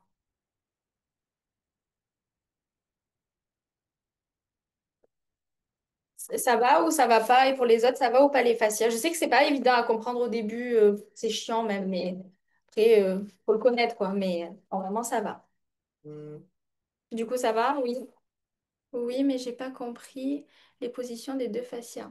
C'est-à-dire, si tu veux parler en audio, enfin, active ton audio et Oui, quand... pardon, désolée, je sais pas, mais Mais vas-y, mais vraiment, n'hésitez pas, vraiment, n'ayez pas peur avec moi, allô, on a le même âge, tout va bien, alors, ça va, ça va. Moi. en fait, c'est les fascias envers le AS, je sais plus c'est quoi le nom, il y en a deux. Et en fait, j'arrive pas à savoir si c'est voilà le ATLA et le ATFP. J'arrive pas à savoir où ils sont situés en fait. La flèche, elle représente vraiment que le bord ou c'est vraiment toute la partie. Ok, c'est bon, j'ai compris ta question. Oui, en fait, oui, c'est bon, j'ai compris. En fait, si tu veux, c'est les bords. mais à l'intérieur, c'est du fascia. En gros, ce qu'on veut mettre en avant, c'est que ça va être l'arc tendineux, par exemple, le ATFP, ça va vraiment de l'arc tendineux du fascia pelvien, donc c'est l'arc tendineux. Donc c'est un peu, si tu veux, j'ai pas envie de vous dire de bêtises parce que pour moi, tendineux, c'est vraiment au niveau d'un tendon. Donc ça va vraiment, on va dire, venir entourer le fascia. C'est un peu comme un rebord. Dedans, tu as le fascia. En gros, tu arrives à visualiser ou pas ce que je te dis? Parce que Oui, oui, oui, tu arrives oui. à comprendre ou pas, grosso Ouais, modo. ouais. Et voilà, en fait, c'est un peu des rebords. Ok, Et c'est ça. Et qu'en fait, dans ta ton fascia, c'est comme ça faisait. En gros, imagine, je sais pas si tu vois, voilà, imagine là, ça c'est les rebords, les arcs tendineux, et dedans, tu as le fascia. D'accord? Mais l'arc tendineux, ok. le fascia aussi, fait ça, ça y contribue. Tu comprends ou pas? Je sais pas Oui, oui, j'ai compris. si c'est bon, t'es sûr, hein? Oui, oui. En En fait, fait, c'est juste parce que je pensais que c'était l'intérieur, le ATFP, machin, mais en fait, c'est vraiment les bords et à l'intérieur, c'est du fascia, quoi. voilà, c'est ça. Après, honnêtement, pour être honnête avec toi, le prof ne rentre pas trop dans les détails. Genre, moi, j'ai Ok, repris le cours, j'ai fait un peu ce que le prof a dit, j'ai fait aussi comme je l'avais compris moi pour le concours, mais en soi, il rentre pas trop dans les détails en disant c'est un rebord, mais après, la logique, elle est là, c'est ça. Mais après, tu n'as pas besoin de trop te casser la tête sur ça, je pense, honnêtement. ok, Ça devrait ok, ça pas, va, parfait. je vais pas te dire que ça va pas tomber au concours, mais genre, c'est un peu factuel, quoi, tu vois. Ok, ça va. Bah, merci. C'est pas bien avec plaisir. Ok, et du coup, qu'est-ce que je voulais dire? Ben voilà, donc on a fini les facettes. Dites-moi si quelqu'un d'autre a une question ou quoi, sinon si ça va, ça va. Ok, bon. Bon, du coup, ensuite on va passer donc au périnée. Donc là, ici, on va avoir donc un schéma de vue inférieure avec un versant profond superficiel, un deuxième schéma en coupe coronale. On verra ça après, donc on va chaque chose en son temps, il y a beaucoup d'informations. Donc premier, donc c'est le schéma en vue inférieure, donc sur le versant, donc on va retrouver deux versants. En fait, le prof, il a voulu reprendre la même image, le même schéma, mais en fait, si vous voulez, l'idée c'est qu'il a divisé en deux. D'un côté, il a pris le côté un peu, on va dire, plus profond, je vous expliquerai après. D'un autre côté, on va voir le côté un peu plus superficiel. On va commencer par le côté superficiel, au moins, enfin, on va faire chaque chose en son temps. Donc, côté superficiel, donc c'est le côté qui va être le plus proche de la peau, on va dire, donc le plus en superficie, et après l'autre côté, ce sera donc plus en profondeur. Imaginez-vous, là vous avez votre peau, là on va prendre ce côté-là, donc la superficie, et après on ira plus en profondeur. Donc ce côté-là, si vous regardez le curseur sur le diapo, ici ça va vraiment être le côté superficiel, et puis après on basculera vers le côté profond. Donc, à propos de cette coupe, donc on va retrouver cette vue inférieure qui a une forme de losange. Donc, comme vous pouvez le voir, retenez-le parce qu'ils aiment bien sortir des fois des petites formes comme ça. Le prof, il le dit dans tous les cas. Donc, forme de losange. Voilà, vue inférieure du périnée, forme losange. Donc, ici, on va donc retrouver encore, comme je l'ai dit précédemment, les trois filières. La filière urinaire avec l'ostium de l'urètre, le vagin et le rectum, ouais, l'anus, quoi, le rectum. Donc, côté superficiel, tout d'abord, il est important de relever les corps érectiles féminins. Donc, ça, c'est la petite légende. Et en fait, tout ce qui va être en rond, ça va faire partir donc du corps érectile féminin. Donc, ici, on a le corps du clitoris qui va après ressortir au niveau du vestibule de la femme, du vagin. On a le bulbe vestibulaire ici qui permet aussi donc tout ce qui va être au niveau de l'innervation du clitoris et le corps caverneux. Donc en ce qui concerne le bulbe vestibulaire et le corps caverneux, on va leur associer deux muscles qui vont leur permettre donc leur fonctionnement. Tout d'abord, on va relever donc le muscle bulbo-spongieux qui va venir donc sur le bulbe vestibulaire, le recouvrir. Et donc le corps caverneux ici, où on va donc retrouver le muscle ischio-caverneux qui est son association. En soi, ici, vous voyez les deux bouts. Le prof, en fait, ce qu'a voulu vous montrer, c'est qu'il y a deux bouts pour vous montrer en dessous le corps caverneux, mais si vous voulez, l'idée, c'est qu'il le recouvre tout en entier. Donc en soi, là, imaginez le muscle qui va le recouvrir en entier, c'est juste schématique en soi. Donc voilà, donc retenez bien corps érectile féminin, corps du clitoris, bulbe vestibulaire associé au muscle bulbo-spongieux. Dans tous les cas, vous ne pouvez pas vous tromper. Ensuite, il y a bulbe et bulbo. Donc pour moi, c'était un moyen aussi mnémotechnique pour le retenir. Et corps caverneux, muscle ischio-caverneux. Ils s'associent ensemble, ils travaillent ensemble. C'est leurs muscles qui sont associés. Ensuite, ici, on va retrouver la glande vestibulaire majeure qui est à côté du vestibule. et qui va permettre donc la lubrification du vestibule. Alors, je ne sais pas si vous connaissez son nom, c'est la glande de Bartholin, aussi appelée. Bon, le prof, il l'énonce pas, je crois, en cours, mais retenez-le. Je crois qu'on en parle après dans l'autre cours sur la sémiologie obstétricale, il me semble, si je ne vous dis pas de bêtises. Mais en soi, voilà, donc important, élément important à retrouver, qu'on retrouve donc en superficie. Et ensuite, on retrouve le muscle transverse superficiel qui va venir s'attacher au centre tendineux. Attendez, je vérifie. Oui, au centre tendineux du périnée. Et cet élément est très important puisqu'il va se situer donc entre le vagin et entre la filière génitale, pardon, et la filière digestive, donc le rectum. Euh, voilà, et aussi un truc important à retenir au niveau du centre du tendineux du périnée, c'est que quand on demande de contracter, on arrive à le contracter et on arrive à le palper en soi, parce qu'il se retrouve vraiment en superficie entre le rectum et le vagin. L'idée est donc qu'il est palpable et on arrive donc à si on demande de le contracter, donc ça va se durcir. Voilà. Et ensuite, le ligament anocoxygène, que je vous en parle depuis tout à l'heure, il est toujours là, il faut le retenir. Voilà. Ensuite, on va basculer du côté profond. Donc, du côté profond, donc pour vous redonner l'idée pour les fascias, donc peut-être que ça va un peu plus vous éclairer. Imaginez-vous que là, c'est le côté superficiel. Pour basculer dans le côté profond, il va y avoir donc ce fascia-là que l'on va relever. Donc, imaginez-vous une chirurgie. Il y a, on a la vue sur le périnée.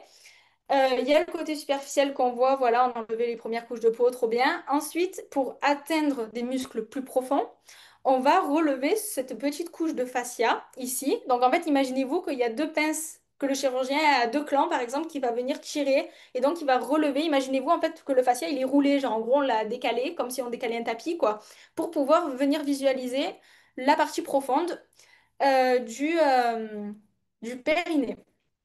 Donc, dans cette partie profonde, qu'est-ce qu'on retrouve? On va retrouver donc le muscle urétrovaginal qui est en forme d'ogive ici. Désolée, j'ai pas su bien le mettre en évidence. En soi, il est délimité comme ça. Voilà.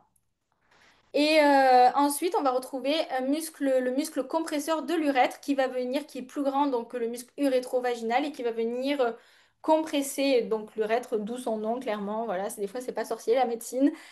Et ce muscle-là, il va permettre par exemple, si, je ne sais pas si vous avez déjà fait des analyses d'urine, mais quand on fait des analyses d'urine, on vous donne un petit pot pour que vous uriniez dedans. Et des fois, bah, il faut faire pipi et après couper, en gros, couper le moment où on urine pour pouvoir fermer le pot et continuer à uriner tranquillement sans en foutre partout. En soi, ce muscle, il sert à ça. Il sert à se comprimer, on va dire, pour ne plus faire, de plus uriner. Et pour après pouvoir continuer. En fait, c'est vraiment le compresseur de l'urètre qui va permettre la, la continence. Et donc, il est important et très important de retenir que le muscle compresseur de l'urètre et le muscle urétro-vaginal vont constituer l'appareil sphinctérien externe. Donc là, voilà, le fascia inférieur du diaphragme urogénital, c'est ce que je vous disais. Le muscle transverse profond. Donc là, comme je vous l'ai dit, c'est un parallèle. Donc muscle transverse superficiel, boum, on bascule vers le muscle transverse profond. Un autre point à relever aussi, qui est très important, et sans vous mettre la pression, tomber, en concours cette année, il nous a posé cette question, donc retenez-le bien, ça peut toujours retomber, on ne sait jamais. La fosse ischio-rectale, vous voyez cet amas de graisse qu'il y a derrière? En fait, c'est une fosse. En gros, bah, par exemple, un chir, il va pouvoir, par exemple, insérer un instrument dans cette fosse qui va passer, donc il va permettre de passer de l'amas graisseux de derrière par-dessus le muscle transverse profond. Et en fait, c'est un moyen de communication entre les deux. Et donc, comme je vous l'ai dit, et je vous le répète, elle passe au-dessus du périnée. Donc, le périnée, elle passe au-dessus. Voilà. Retenez bien, pas en dessous, au-dessus. Et donc voilà le tissu graisseux. Il me semble que si je vous ai tout dit sur ce schéma, je regarde mes petites notes, mais normalement c'est OK. OK, très bien, c'est bon. Ensuite, donc on va basculer sur le dernier schéma. Désolée, je dépasse un peu sur l'horaire, j'essaierai demain de faire mieux, mais c'est bientôt fini. Voilà. Pour le schéma 2, donc on va le retrouver en coupe coronale. Donc petit rappel sur la coupe coronale, si vous vous en rappelez plus, c'est comme si je coupais ma face comme ça. Alors en gros, je coupe chaque une tranche. Et là, c'est voilà, on a coupé le bassin en deux, mais au milieu et de manière coronale. Donc on va retrouver ici donc le col cylindrique de l'utérus. Le vagin, le corps du vagin. Ici, grosso modo, les petites lèvres et les grandes lèvres du vagin. On va retrouver ici donc le fascia iliaca. Honnêtement, c'est pour moi, honnêtement, c'est à titre indicatif. Voilà, le prof il énonce, mais il va pas plus loin. Donc retenez, voilà, ici fascia iliaca. Le muscle ilio, euh, ilio ou iléo, ilio-psoas, voilà, pardon, ici. Ensuite, le muscle obturateur interne qu'on a vu tout à l'heure d'ailleurs, qui se retrouve réellement au niveau du foramen obturé. Et sa membrane obturatrice qui va venir le fermer en dedans de l'os coxal. Et au niveau on va dire, du côté extérieur, non, pardon, ça c'est en dehors et là c'est en dedans, pardon. La membrane obturatrice qui va venir fermer le côté extérieur et le fascia du muscle obturateur interne qui va venir fermer au niveau intérieur. Et il est important de relever qu'elle va émettre un petit, comment je pourrais dire ça? Un petit, pas ligament, j'attendais, je n'ai pas envie de vous dire de bêtises, mais en soi, ça va être un repère où va ressortir le nerf pudendal et l'artère pudendale. À retenir, regardez là, si, je ne sais pas si vous le voyez, mais le prof, il a réellement relevé. Il a écrit en gros sur le tableau, très important, c'est le nerf qui va innerver le périnée et l'artère, ben, sa jumelle, quoi, qui va venir vasculariser le périnée. Donc très important à retenir ces deux-là. Ensuite, on retrouve notre ami la fosse ischio-rectale ici. Le corps caverneux et son meilleur ami, le muscle ischio-caverneux ici aussi. Donc comme je vous l'ai montré dans le schéma précédent, on les retrouve associés. Ici, ça n'a pas changé, c'est pareil. De l'autre côté, on va retrouver aussi le bulbe vestibulaire et donc le muscle bulbo-spongieux. Ensuite, donc la glande vestibulaire majeure, donc, ou glande de Bartholin qu'on retrouve également à côté de la paroi latérale du vagin. Ensuite, le périnée profond qu'on retrouve ici. Le fascia vaginal inférieur ici. Le fascia vaginal supérieur. Après, je vais vous énoncer une liste, pardon, je me coupe à moi-même, une liste dans l'ordre qui est importante à retenir parce qu'il a dit dans le cours et c'est bien de le retenir comme ça, c'est plus logique. Le diaphragme pelvien, notre fameux lévator ani qu'on en parle depuis tout à l'heure, avec l'assiette lévatorienne ici, donc le muscle ilio-coccygien, et la grande sangle ici avec la fonction dynamique qui est donc le pubococcygien. Ici, on va retrouver le fameux arc tendineux du fascia pelvien. Ici, l'arc tendineux du lévator ani, les deux arcs tendineux qu'on retrouvait tout à l'heure dans le schéma sur les fascias. Ici, un amas graisseux. L'artère, ah oui, ça c'est très important. L'urètre, pardon, l'urtère, voilà, moi aussi je fais des bêtises. L'urétère et l'artère utérine qui vient la croiser comme ça, qui permet donc de vasculariser tout ce qui va être au niveau du système urinaire, vessie, etc. Le fascia vaginal ici qui vient donc protéger, comme je vous le disais tout à l'heure, les petits organes, donc ici le fascia en l'occurrence. Et la cavité péritonéale au-dessus, avec tout en haut, donc les viscères. Donc pour vous, ah oui, et aussi le fascia superficiel du périnée, superficiel d'ailleurs, ici. Donc pour vous faire un petit récap de haut en bas, alors attendez, je vais bien vous le dire comme ça, si vous le retenez, c'est cool. En gros, l'idée, c'est qu'on va retrouver de haut en bas le, euh, le fascia supérieur, ici je commence à partir d'ici, d'accord? Ici on le laisse de côté, c'est ici important, c'est important à relever parce que ça va revenir en gros, si vous voulez, illustrer ce schéma-là, mais de manière de haut en bas qui peut être donc plus visuel peut-être pour vous, de visualiser, on va dire, du côté plus profond, tac tac tac, jusqu'au côté superficiel. Donc en gros, pour faire le rappel, je vais essayer de basculer entre les deux schémas pour vous donner un peu l'idée. Le fascia vaginal supérieur, ici, du diaphragme urogénital, si on peut rajouter ici, ici, là, bam. Ensuite, donc là, c'est ouais, du profond au superficiel, c'est ce que je vous disais. Donc, profond, le fascia. Non, le facial, l'autre, il est de l'autre côté, pardon. Donc, le fascia supérieur, le fascia vaginal supérieur du diaphragme urogénital, on va y arriver. Ensuite, le périnée profond, ici, bam, périnée profond. Le fascia vaginal inférieur du diaphragme urogénital, c'est celui qu'on retrouve là. Et pouf, là d'un coup, on bascule dans le côté superficiel. Et là, on va retrouver le corps caverneux et son muscle ischio-caverneux, le muscle bulbo-spongieux avec le bulbe vestibulaire, la glande de Bartholin, la glande vestibulaire majeure, et enfin le fascia superficiel du périnée, superficiel ici. Voilà l'idée. Donc, qu'est-ce que je voulais vous dire? Voilà pour ce premier cours. Donc, si vous voulez, je peux vous proposer une petite session QCM. Alors, je ne sais pas si ça va fonctionner, mais ce que je vous propose, c'est que vous le faites. Je vous laisse 5 minutes. Vous allez sélectionnez-le sur Booklab. N'hésitez pas à me dire si ça fonctionne ou pas, sinon je vous dirai les questions à l'oral et on pourra essayer de converser comme ça. Juste pour que vous ayez, pour que ce soit un peu un rappel des QCM, un peu on va dire, une remise en jambe au niveau des QCM. Donc, allez-y, dites-moi si ça marche, scannez-le avec votre portable et comme ça, on regarde ensemble. Dites-moi quand c'est J'avais bon. une question. Ouais, dis-moi, dis-moi, Je dis-moi. veux juste savoir par rapport à l'année, est-ce que en LAS, c'est encore des QCM tout le temps ou ça change? Ah non, là, ouais, c'est que des QCM. Il n'y a que de ça. Ok, ça va. Et au Merci. concours, si tu veux, je ne sais pas si vous le savez, mais vous avez genre 40 questions, c'est tout, en 1 heure, sur tout le programme. Et après, il y a un nombre de questions appropriées au niveau des coefficients par rapport aux matières que vous avez. Et qu'est-ce que je voulais vous dire? Et voilà, c'est 40 questions au concours, 1 heure, et vous devez tout donner à ce moment-là. Dans tous les cas, j'en ai pas de doute, vous allez y arriver, ça va bien se passer. Et voilà. Et c'est ça l'idée du concours de cette année. Et la majeure aussi? Enfin, je veux dire, au premier semestre, la majeure aussi, c'est des QCM ou ça peut changer? Alors ça dépend, dis-moi, t'es en quel majeur toi? Moi, je suis en IFSI. Ok, alors moi je pourrais pas t'aider parce que j'étais en majeure psycho. Ok.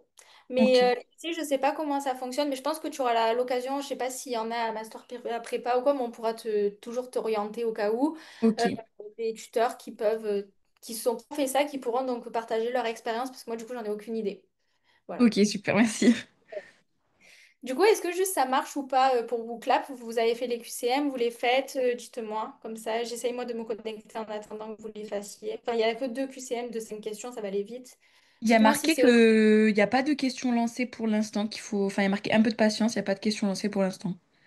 Ok, ok. Ah ok, ça va, nickel. Ben, je vais essayer de vous le lancer. Là, si vous l'avez tout sur votre téléphone, je vais juste lever le partage pour pas que vous voyez les réponses, sinon c'est pas drôle.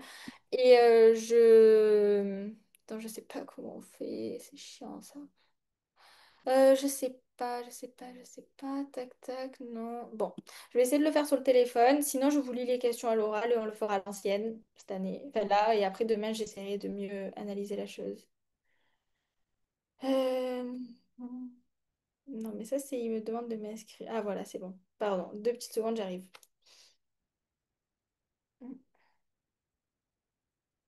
Bon, sinon, vous savez quoi?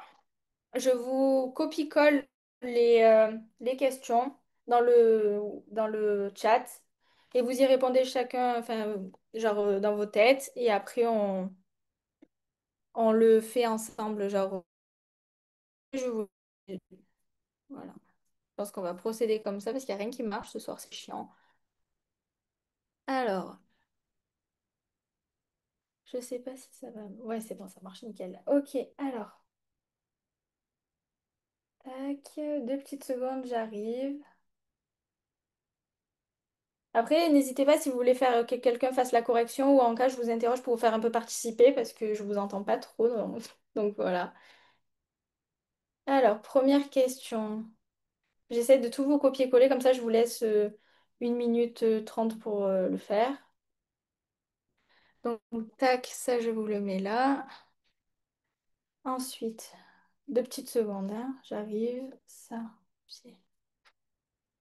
Coller ça.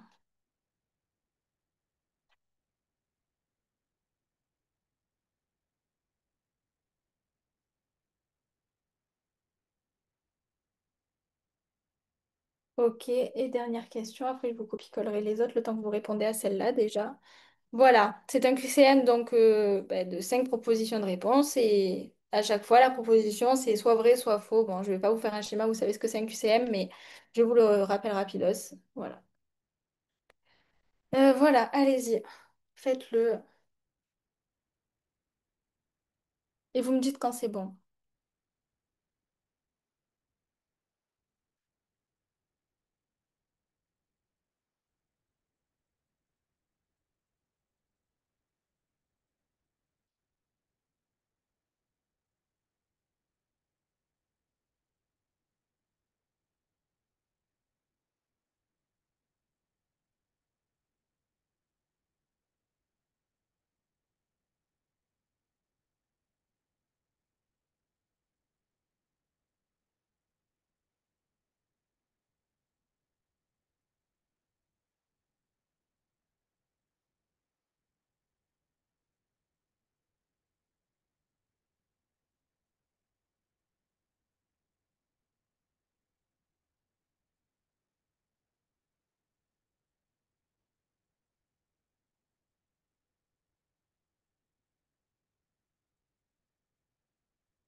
Est-ce que c'est bon, vous avez fini ou pas? Sinon je vous laisse le temps, en vrai, vous aurez le temps d'être chronométré tout au long de l'année, mais dites-moi si c'est ok. C'est bon, ok. Pour les autres, je sais pas si vous êtes là ou pas, mais répondez s'il vous plaît, ce serait cool. Oui, et après les autres, il en reste, il y a encore quelques personnes, dites-moi si c'est ok aussi. Bon, je sais pas si les autres sont... Ok, nickel. Ok, donc est-ce que vous voulez... Enfin, je vais vous faire participer, comme ça j'entends un peu vos voix, ce serait cool. Moi, je parle pas trop solo. Pour la première question, est-ce que c'est vrai ou est-ce que c'est faux? Dites-moi. Prenez la parole, n'hésitez pas. Ok, alors dites-moi, n'hésitez pas, ou alors écrivez-moi le ok, c'est vrai. Mais vous pouvez parler au micro, ça me dérange pas, on n'est que quatre dans tous les cas, donc on n'est pas beaucoup. Ok, oui, oui, oui. Eh ben non, c'est faux. Pourquoi c'est faux? Parce que, donc on dit que la ligne arquée s'étend du bord inférieur de l'aile du sacrum au bord supérieur de la symphyse pubienne. C'est faux parce que si vous avez vu, il y a un petit piège. Elle s'étend du bord supérieur de l'aile du sacrum jusqu'au bord supérieur de la symphyse pubienne.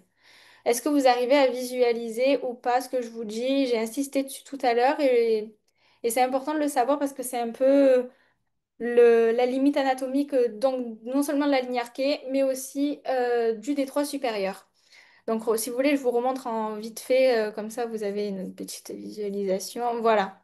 Bord supérieur de l'aile du sacrum, bord supérieur de la symphyse pubienne. Bon, c'était un petit piège. C'est juste pour un peu vous remémorer le piège, les pièges et tout qu'il peut y avoir en médecine et ça peut totalement arriver. Donc voilà. Ensuite, deuxième, dites-moi. Écrivez-moi-le dans le chat si vous préférez, comme vous voulez.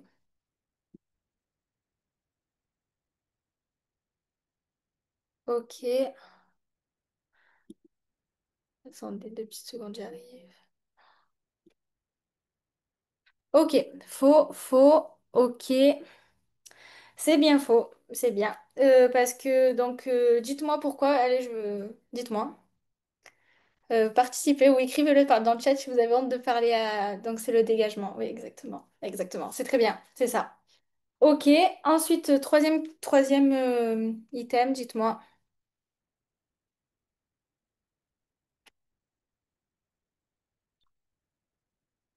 C'est vrai. Ok. Et les autres, vous pouvez y répondre ou pas? Bon. Ok. Bon, oui, du coup, oui, c'est ça, c'est vrai. Euh, Pourquoi? Parce que... Ok, bon.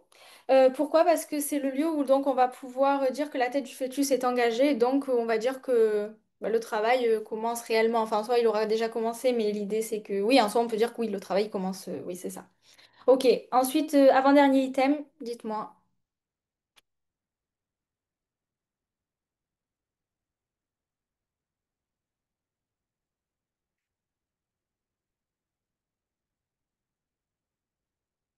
Je suis pas sûre. Non, c'est faux. Je t'explique pourquoi. Bon, du coup, je te discute qu'avec toi parce que les autres participent pas. Non, c'est pas grave. Ok, ah non, ça va. Ok, je pense que c'est faux. Ok.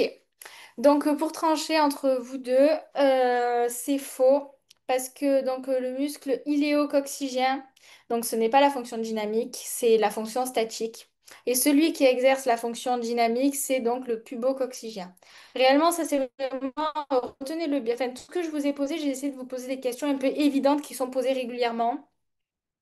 Essayez de bien faire la distinction entre les deux muscles car c'est hyper important. Ensuite, dernière question. Allez-y, dites-moi.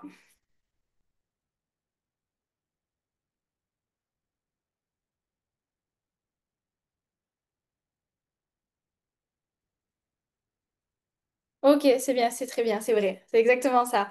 Alors, je sais pas si vous connaissiez déjà aussi, parce que je l'ai répété qu'un peu, vous avez retenu, mais c'est bien, c'est ça, exactement. Ok, est-ce que, alors je vais vous le poser à toutes les deux, puisqu'il n'y a plus que vous deux, enfin, il y a une autre personne, mais je sais pas, elle répond pas. Est-ce que vous voulez que j'ai fait une autre session de QCM, juste de 5 petits QCM qu'on vient de faire maintenant, est-ce que vous voulez qu'on le fasse ou pas vraiment? Soyez honnête avec moi, si vous en avez marre, vous voulez partir, pas de problème, juste dites-moi que je sache, moi, si j'ai... Oui, je veux bien. Ok, trop cool. Bon, merci beaucoup du coup de participer, c'est gentil. Ok, donc allez-y, je vous les pose.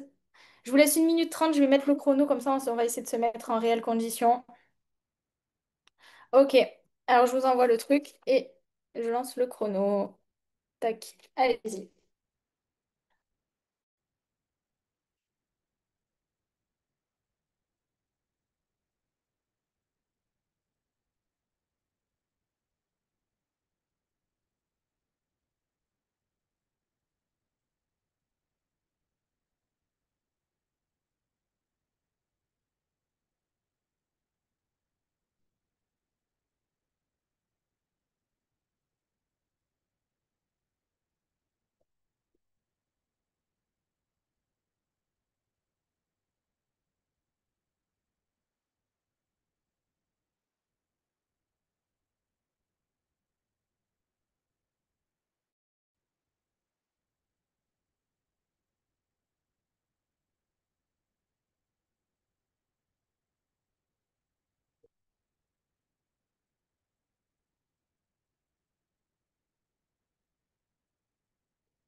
Il reste plus que 20 secondes.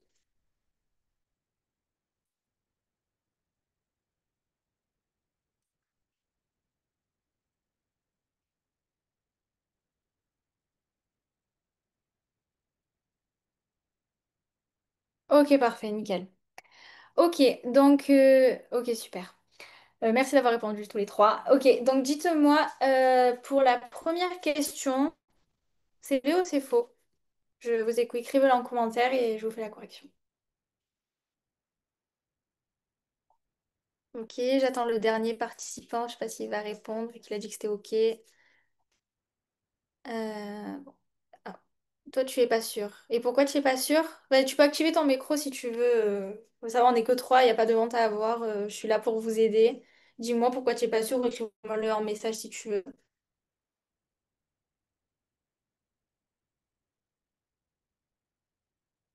Bon. Du coup, je vais te l'expliquer. En soi, c'est vrai. Vous aviez raison.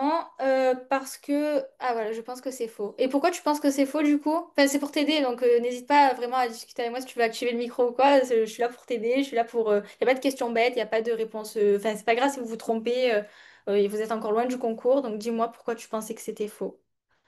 Ou dis-moi pas, je sais pas comme tu veux. J'arrive pas à l'activer. Ah ok, pardon. Ok, bon, ça va, pas de souci. Du coup, non, c'est vrai. Comme je vous l'ai montré tout à l'heure, je vous montre vite fait le schéma. Euh, ici, attendez, je vous le mets. Où c'est que c'est tac, tac. Ici, donc on disait que la fosse ischio-rectale, elle passait par-dessus le périnée. Je sais pas si tu vois, tu as les petits pointillés ici, donc ça montre bien que ça passe au-dessus. Et c'est important juste de retiens juste que voilà, fosse ischio-rectale passe au-dessus du périnée.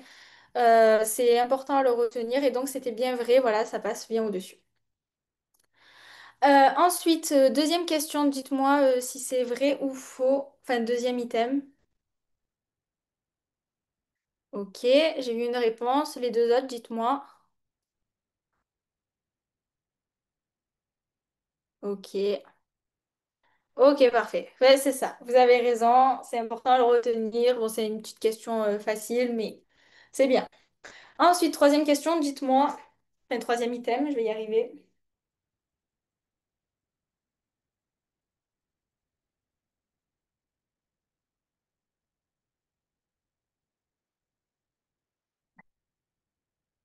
Ok, ok, ok. Donc, attends. Vrai, vrai et faux. Ok, alors c'était faux. Et parce que j'ai fait un petit piège. En fait, donc il y a bien le muscle compresseur de l'urètre et le muscle urétro-vaginal qui vont constituer l'appareil sphinctérien. Sauf que c'est pas interne, c'est externe. Voilà, c'est un petit piège un peu bâtard, désolé, mais il fallait que moi vous le reteniez bien, c'est important. Voilà. Muscle compresseur de l'urètre, muscle urétro-vaginal, appareil sphinctérien externe. Ensuite, avant-dernier item, dites-moi.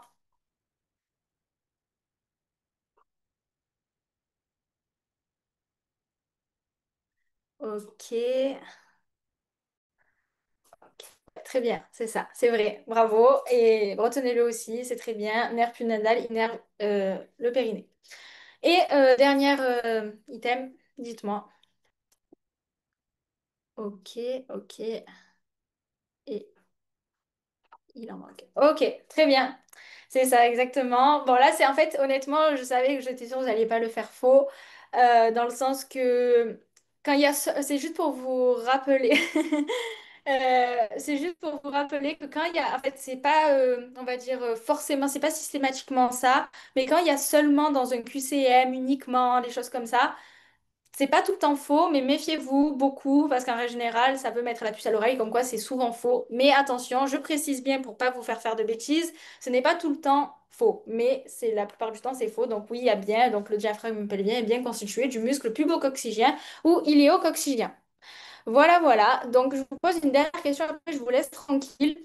Est-ce que vous avez des questions à propos de la LAS 2, si vous voulez que je vous réponde, si vous voulez que je vous rassure sur quelque chose, dites-le moi. Après, on aura l'occasion de se revoir vendredi matin pour l'ostéologie du crâne et lundi. Je vais vous envoyer un message après pour les horaires, je vous avais dit que c'était en attente. Donc, dites-moi si vous avez des petites questions, vu qu'on a un petit comité, tant qu'à faire, en profiter. J'arrive pas à activer mon micro. Ah, attendez, peut-être que je vous ai... C'est bloqué. Attendez, je vais regarder. Euh, Attendez, je regarde. Oh là, c'est chiant ça. Je sais pas pourquoi ça active pas le micro. Vous allez mettre les QCM aussi dans le cours. Alors techniquement, il y avait les WooClap du coup en QR code, mais je vais essayer de vous les rajouter vite fait tout à l'heure et après je vous enverrai le diapo. Du coup, pour Astrid qui n'arrive pas à enregistrer le... Peut-être que c'est dans vos réglages. Bon, déjà, tu peux me tutoyer parce que, comme je t'ai dit, on n'a pas trop un grand écart d'âge, je pense. Et parce que, voilà, voilà, tutoie-moi. Et je vais vérifier dans les réglages, mais je sais pas comment ça marche. Après, sinon, si vous voulez, vraiment, il n'y a pas de problème, vous me dérangez pas du tout. Si vous voulez m'envoyer un message sur WhatsApp, donc je m'appelle Stella, je pense que vous le savez. Vous m'envoyez un petit message ou si vous voulez même m'appeler ou quoi pour que je vous donne des petites informations sur la LAS si ça peut vous rassurer avant la rentrée et avant la pré-rentrée officielle. Vraiment, pas de problème, n'hésitez vraiment pas, d'accord? Vraiment, ça me gêne pas, je suis disponible. Bon, je suis en stage du coup de P2, mais il n'y a pas de problème, genre je peux quand même vous répondre. Ou même ce soir, après là, si vous voulez, je suis disponible. Si vous avez des questions quoi, vraiment, n'hésitez pas à appeler moi, envoyez-moi un audio ou quoi. Vraiment, je suis là pour vous et je suis là pour vous répondre. Et aussi, j'espère que ça va. Je vous ai bien expliqué le cours et tout. J'étais un peu. Attends, merci. Tu as une question, tu es en P2. Ouais, je rentre en P2 en fait. Là, là, je suis en stage infirmier en gros. Et qu'est-ce que je voulais vous dire? Oui, dernier petit truc. J'espère que ça vous a plu comment j'ai fait le cours. C'est mon premier cours que je fais réellement avec des étudiants. Donc, j'étais un peu gênée au début et tout, mais après, ça allait. Et j'espère que vous avez bien compris, que je vous explique bien. Ah, super, merci. Ok, bah du coup, on se revoit vendredi et lundi pro, je vous envoie un message pour les horaires. Ah bon, ça va, merci beaucoup, c'est trop gentil. Et n'hésitez pas si vous voulez vraiment m'appeler ou quoi, ou m'envoyer un petit message pour que je vous réponde sur... si vous avez besoin d'être rassuré, pas de problème. Donc du coup, je vous laisse, passez une bonne soirée et bah, du coup, on se voit vendredi matin à 9h. Désolée, c'est un peu tôt, mais il n'y a pas le choix. Au moins, après, je vous laisse votre férié tranquille. Du coup, voilà. Bon, du coup, bonne soirée à tous et à vendredi matin. Ciao, ciao. Je vous laisse. Merci.